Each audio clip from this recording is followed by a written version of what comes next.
Oi, gente. O Supremo Tribunal Federal anulou a condenação de Eduardo Cunha a quase 16 anos de prisão na Lava Jato.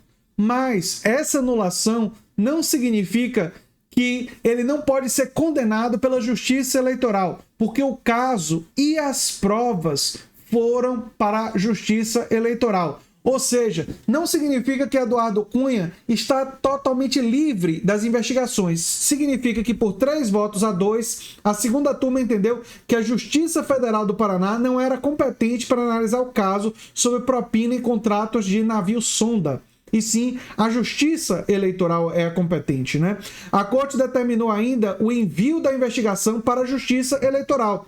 Caberá ao novo juiz decidir se restabelece ou não a condenação de Cunha, além da validade das provas ou se o caso será retomado da estaca zero. Então, um novo juiz vai avaliar isso, né? Vai avaliar quem tem competência para isso, não é? Foram 3 os ministros que decidiram a favor da anulação. O André Mendonça, o Nunes Marques e depois o Gilmar Mendes, né? Que também votou pela incompetência da Justiça Federal e o envio da investigação para a Justiça Eleitoral. O meu posicionamento sobre isso é claro. É o mesmo posicionamento que eu tive em relação a Lula, o mesmo posicionamento que eu tive em relação a Flávio Bolsonaro. As provas não podem ser canceladas, especialmente provas de boa-fé. E se o julgamento foi uma esfera que não tinha competência, aquela condenação deve ser anulada, mas as provas devem ser mantidas para que uma outra esfera avalie se as provas dão razão à condenação. No caso do Flávio Bolsonaro, por exemplo, as provas eram abundantes e convincentes de que ele tinha cometido o crime da rachadinha. E eu fiquei revoltado quando aquelas provas foram anuladas pelo caso.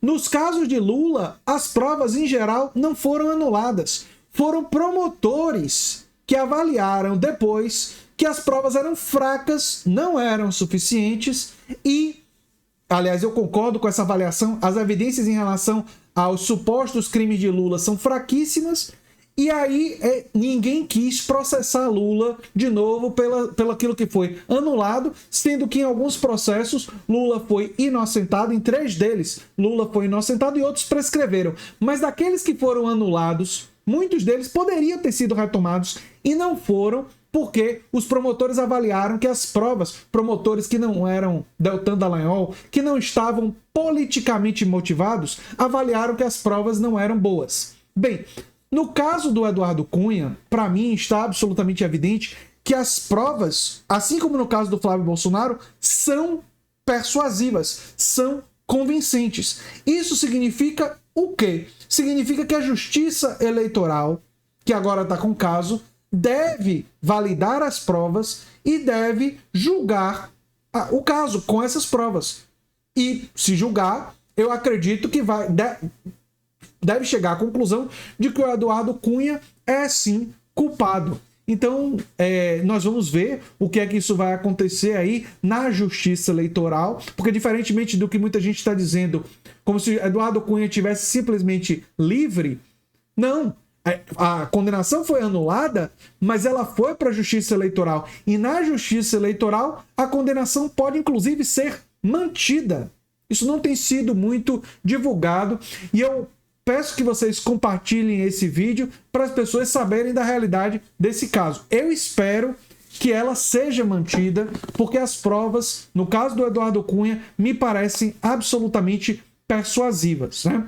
Vale a pena dizer também que 2 dos 3 ministros que optaram pela anulação do caso foram indicados pelo Bolsonaro, né? O André Mendonça e o Nunes Marques, né? Antes que bolsonaristas comemorem isso como uma prova de que o Brasil não está mais combatendo a corrupção, foram os 2 dos 3 ministros que votaram pela anulação, foram ministros indicados pelo Bozo. Nunca é demais lembrar isso, né? Mas me parece fundamental agora observar o que é que vai acontecer na Justiça Eleitoral, né? Enfim, eu sou André Teixeira Jacobina, o canal é a Nova Máquina do Tempo, e se você gosta do que eu faço, se inscreve, dá um like, compartilha. Quem sabe vira membro ou apoiador, quem sabe faz um dos nossos cursos. Um abração e até o próximo vídeo.